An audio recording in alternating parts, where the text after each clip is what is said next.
அந்த யூட்டனில் தான் திரும்ப போகிறோம். அந்த யூட்டனா சார்? வண்டியை ஸ்லோ பண்ணி செகண்ட் கியர் மாற்றுங்க. மாற்றினீங்களா? இப்போ ஒரு ஸ்டெப்பாக திருப்புங்க. திருப்புங்க திருப்புங்கம்மா. இப்போ பிரேக் அழுத்துங்க. மா இப்போ நம்ம இருக்கிறது ஹைவே. வண்டி வேகமாக தான் வரும். நாம் தான் நின்று பார்த்து பொறுமையாக போகணும். Okay sir. அந்த பஸ்ஸு போனோடனே நம்ம கிராஸ் பண்ணுறோம். கிளச்லேருந்து காலிடுங்க. கிளச்லேருந்து காலிடுமா. மா முதல்ல பிரேக்லேருந்து காலிடுமா. ஓ சாரி சார். பதட்டப்படாதீங்க நீங்கள். எடுங்க காலிடுங்க. இப்போ திருப்புங்க. ஒரு ஸ்டெப்பாக திருப்புங்க.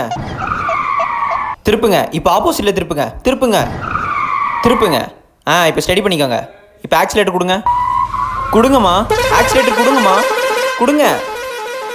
தேர்ட் கியர் மாற்றுங்க. மா முதல்ல நீங்கள் பதட்டப்படாதீங்க, பயப்படாதீங்க. இதே மாதிரி இருந்தீங்கன்னா நீங்கள் வண்டி ஓட்டவே மாட்டீங்க. புரியுது சார். 10 எபிசோடு எடுத்தாலும் வேஸ்ட்டு. போங்க.